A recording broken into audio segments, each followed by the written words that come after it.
home to 8 million people, 4 million pigeons, and a billion ideas. New York City. We'll travel the boroughs, and we'll go a little bit further. Sourcing ingredients from people who have turned their ideas into livelihoods. And we'll end the adventure with a feast made from everything we've gathered along the way. I called myself a New Yorker for 16 years. Some friends and I started Saturdays NYC, a clothing brand inspired by our shared love of the city, fashion, and surfing. Back in the hood. An enormously different world from the mountains I grew up in. But it's all here for whoever's willing to go out and find it.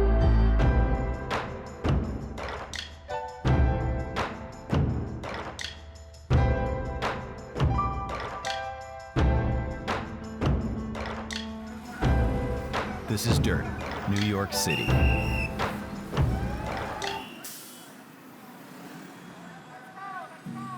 Can a city have a unique flavor? What would New York's be?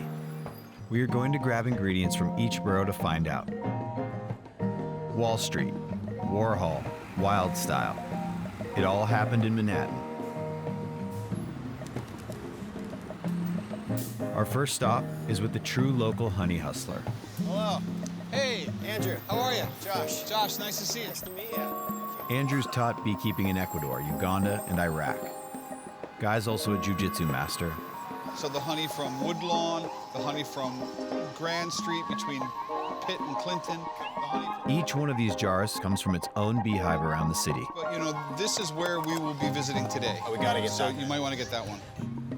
Andrew has over 104 hives across the 5 boroughs. This one's on top of a ballet school on 19th and Broadway. Here, you can hold this by the bellow. Okay. That way, you know. With a severe bee allergy, death is one sting away. I'm not going to mention this to Andrew. So I know we're not in the countryside. We Sure. don't see endless fields, but the bees have a huge swath of land to cover with 3 miles in every direction. Yeah. They're going to find all those trees on the avenues, on the streets. They're going to go to Tompkins Square Park, City Hall Park. Central Park is under 3 miles from here, and that's got 1,000 acres right there. Sure. So there's plenty of forage for them. Each bee makes about 1/16 of a teaspoon of honey in their lives. In their entire life. Yeah. Here's the queen. Undeniable. See how much larger she is? She's chock full of sperm. That's why she's so much bigger. And how many eggs can she lay? She lays 2,000 eggs per day, and she can determine if she's going to lay a male or a female. Wild. Every time. It's such a binary world here. I've got here 1 jar of honey from each of the 5 boroughs. Amazing. I even got you Staten Island. I paid the toll and everything. No! You ever get sick of eating honey? I don't get sick of eating honey. But you know what? I enjoy working with the bees more, that is really good. more than I enjoy honey. It's meditative and calming, even though it's a fantastic ball of energy to open up that hive. There is something very reassuring about it. When you taste honey, you imagine the landscape it came from. Definitely taste hints of Joe Malone in the Upper East Side batch. And moving on. Where Harry Houdini was buried and the Ramones got their start. Global influences are everywhere in this borough, from the hundreds of ethnic restaurants and markets to community gardens bursting with veggies of all sorts. Queens has got to have the best food in the entire city. We're underneath the 7 train to meet our host chef for this episode, Chintan Pandya. Thank you for having us. We are here standing in front of Adda. This is where everything began for us, technically. Yes, please come in. It's not ready yet. This is the guy who will be cooking up everything we bring back from our adventure.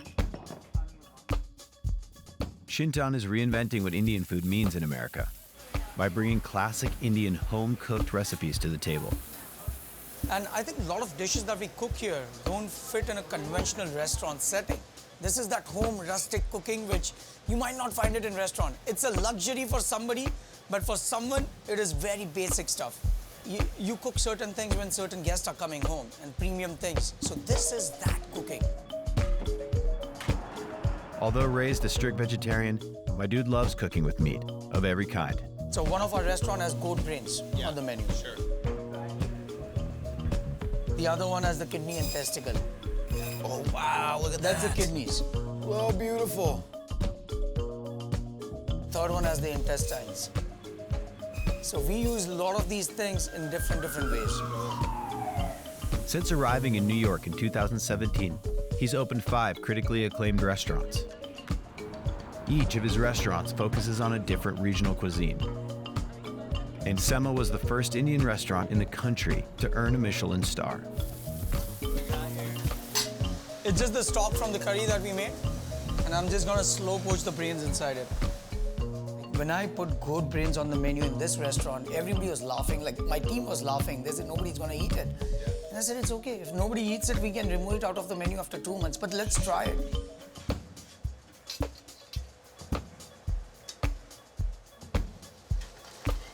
And it's slow poached. That's it, it's done. And that became the biggest talking point of this restaurant, where people were coming here to eat goat brains. Right. And they loved it. We'll see Chintan again in a few days for the final meal. But now, on to the next borough and to the next ingredient. Mookie, Jamal Shabazz, and live music at Sonny's, the place that made hipster a household term. Welcome to Brooklyn. Our first stop is a neighborhood beyond the reaches of gentrification, to a place that's the last of its kind in the city.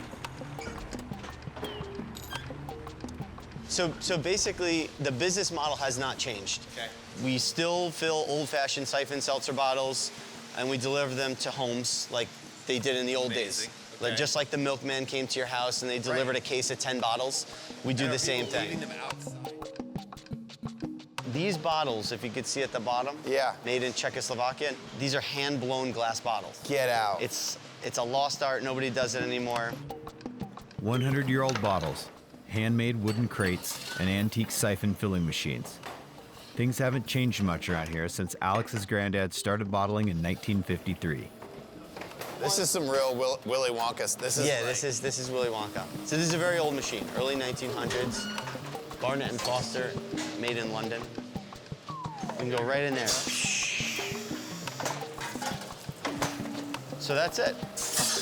Because flavor-wise, what are you looking for in a salsa? Or you want it to be? You want it to just have bite.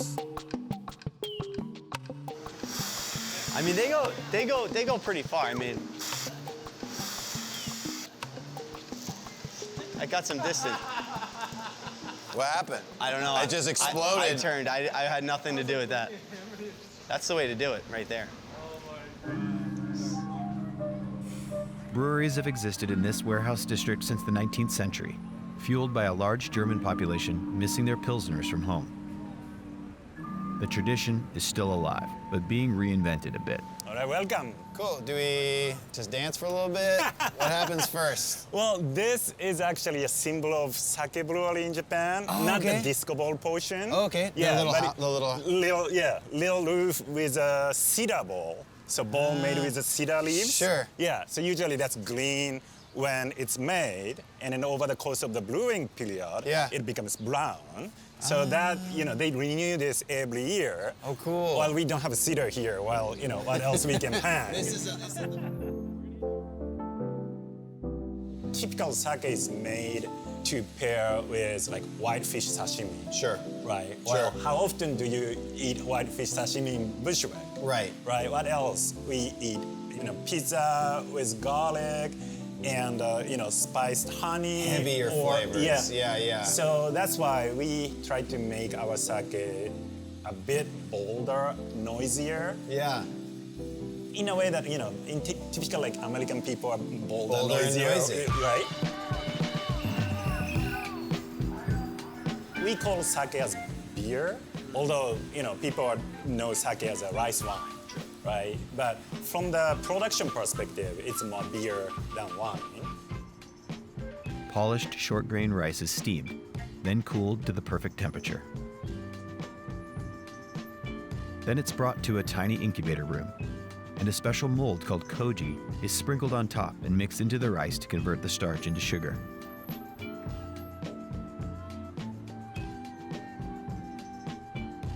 A few days later, and the fermentation can begin.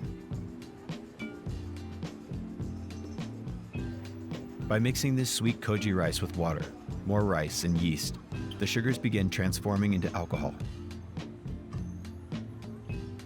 Oh my God, that's incredible. About 4 weeks of fermenting, and sake is born.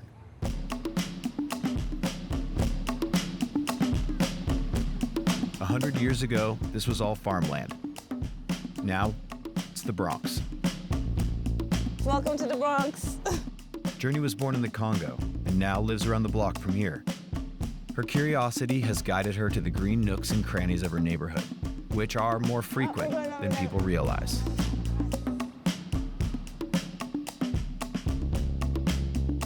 This looks edible. Yes, everything in here is edible or medicinal, or both. Can you take me through a little bit of what's here? Sure. Smell this, Oh, wow. right? It's bay leaf. This is bayberry. Bayberry. Yeah, And this is you were bayberry. saying they're similar? Yeah, you can use it to replace bay leaf, and it's fresh, and it's from this year. And this is the only place in New York that you can forage legally. This is it.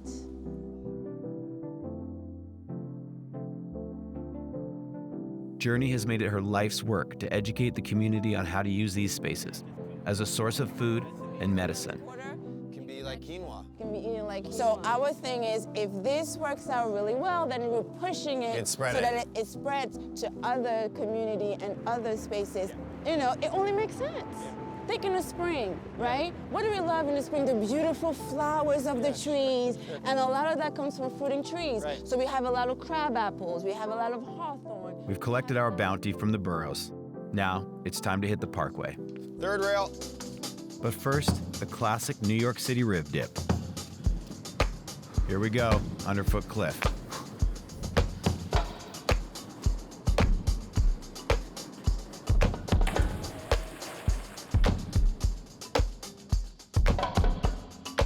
Honk honk, beep beep, off we go. Upstate is a playground that my friends and I would head to every summer and fall. There are cliffs, forests, swimming holes, and if you time it right, some buttery rusts and blazing auburns. 2.5 hours from the city, and we're here at Time Hill Farm. Betty! Is it a special whistle? It's a New York City taxi whistle. Classic.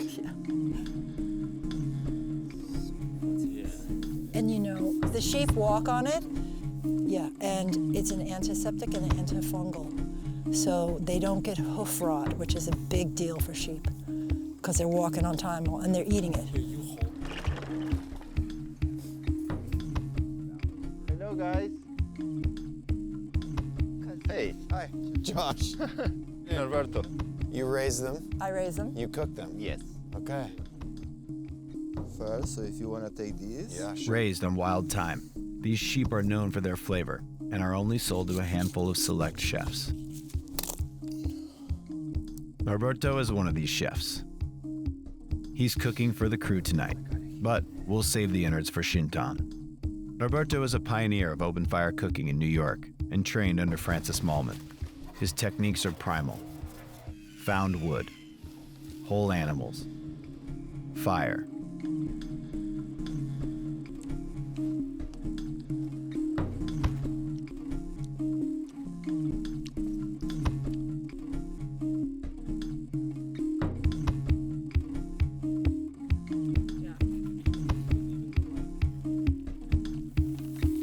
See that?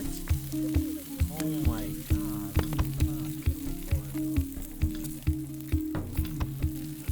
Okay, I think that is gonna be enough to start, right? I think so. On each of these shoots, we've met people who've made life pivots to pursue their passions or to follow their curiosities. We're headed a few counties over to visit with yet another. So everything that looks like it's electric, it is. so don't touch it. She's very proud of herself. Meet Ruby, former industrial designer, moved upstate at the age of 35 and bought 3 little pigs from a Shaker village down the road. She ate 1 and sold 2. And meanwhile, like, wait, I don't know anything about farming. Yeah. I'm a city kid.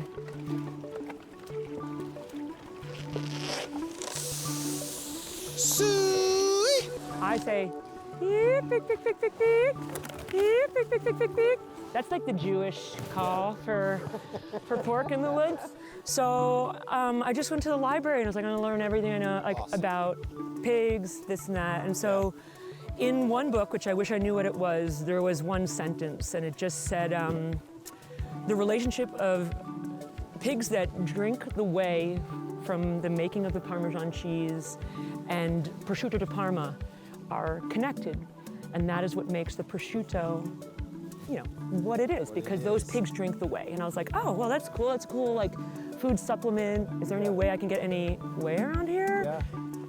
15 years later, she's a full-time pig farmer, raising 2 daughters and 150 whey-fed hogs. What I love about pigs, it sounds so silly, but it's like, obviously, like they're beautiful. It's really interesting raising a pig and also being a butcher. Hey, how are you? Hey, Josh. Nice to meet you, Josh. I'm Mike. Mike, good to meet you. Hey, babe. What is the mix here? What's in here? This is Thai chili ginger. So it's really good Thai chili powder, fresh scallion, ginger. I'm gonna cut in here for a second. Yeah, say, talk to me. Something we do with every batch is we actually taste the meat raw, and then we also taste it cooked. Okay. So I don't know if you feel like trying I'm it 100% in. raw, but I Yeah. think it's really. Do I just go in? Here, I'll give you a little piece, and then you can. I feel like, is this a prank? Come back a little bit over here. Is this a prank show? And then... Yeah, try it and see. Your smile, your grin is making me very uncomfortable. I'll try a little piece too. I should have given it to you first. Okay, well that's lovely. So what you get is, you know, it's you're not tasting. It's not too salty, right? It's balanced. It's really balanced. You get a little bit of the heat, and like the fresh flavor, because there's like scallions and stuff, and then you'll see like when you try it cooked. That's it right there. That's How the it works. stuff. You get good at it. It's a little louder. Yeah. Raven and Boar Meats have found their way onto the menus of Marlowe & Sons, Diner, and Blue Hill, to name a few. It's all coming together. Yeah, it takes pressure off. And now we get to try it cooked. That is so good. So good.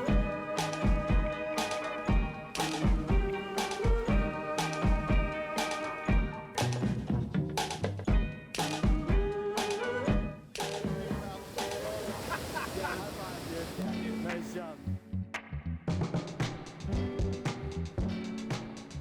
Early morning road trip. A quick attempt at a midday surf session. You guys can come in here. Veggies from Early Girl Farm. All right. Do you eat veggies or she? Bundy.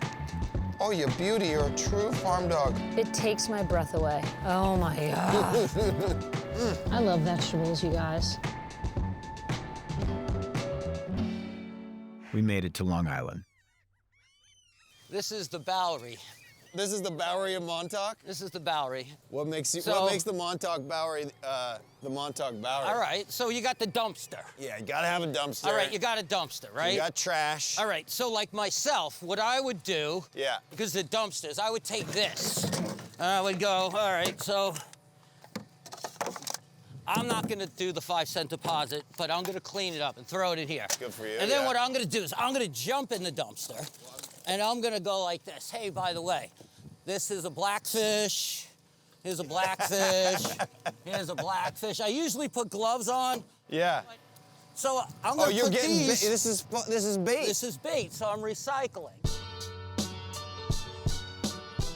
Montauk is at the tip of Long Island, where the Atlantic meets the Sound. The currents off the coast make this a fish highway, with some of the best fishing in the Northeast. Anthony has been fishing these waters since he was a kid. Also, look up the New York Times story about him and his mate, it's gnarly. Just keep your feet on the deck. That's the whole thing, is keep your feet on the deck, yeah? You'd never guess we're just 100 miles from Union Square. Okay. So when you come back with your catch, you make people happy. Sure. So, you know, who gets to say that at work? Yeah. Who gets to say Few. every day is an adventure? Yeah. Right? Fuck yes, Anthony. Every day can be an adventure. Today's the day. Let's go lobstering. A little chop, they said. A little chop, they said. Sheep in the field today. Are you ready? Put some lobsters on board. Yeah, boy. Come on, come on.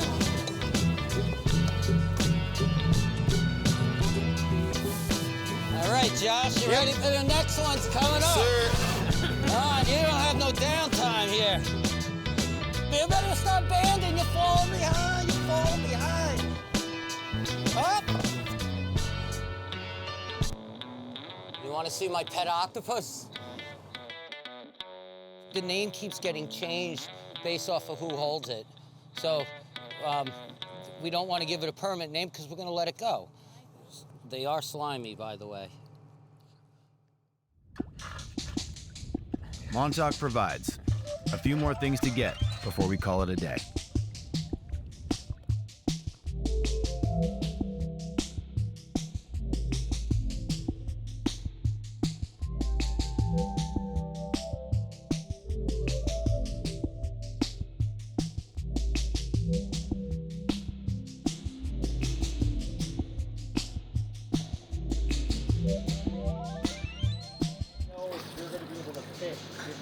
Wow.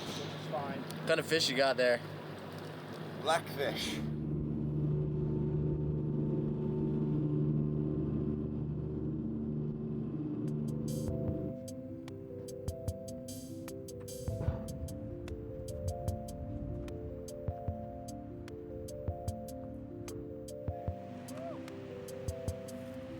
It's been an epic day in Montauk.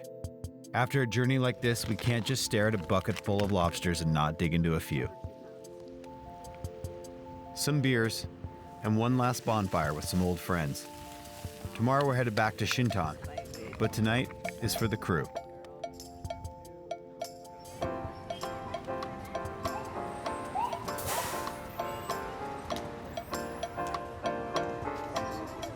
Thank you, sir. Who's Sorry, first? you go. All right.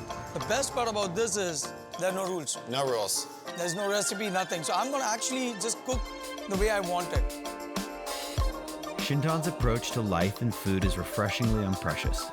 It also feels so relevant to New York at this moment in time. Unexpected, always evolving, and insanely delicious. That is one of the most complex flavors I've ever tasted. My job is half done and the ingredients are phenomenal. And you did the right job of sourcing everything right. So I didn't have to do anything. I did the final 10%. Oh, wow. But I still take all the credit, okay?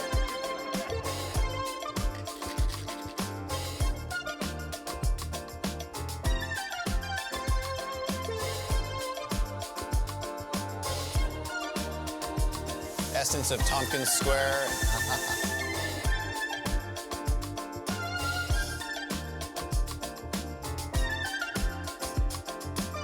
Dude, that is wild. I considered this place my second home, and I thought I knew everything about it. You're missing the best. Oh, the best. But what's cool about New York is there is always more to learn, explore, and savor. You will never quite figure it out. Thank you, New York.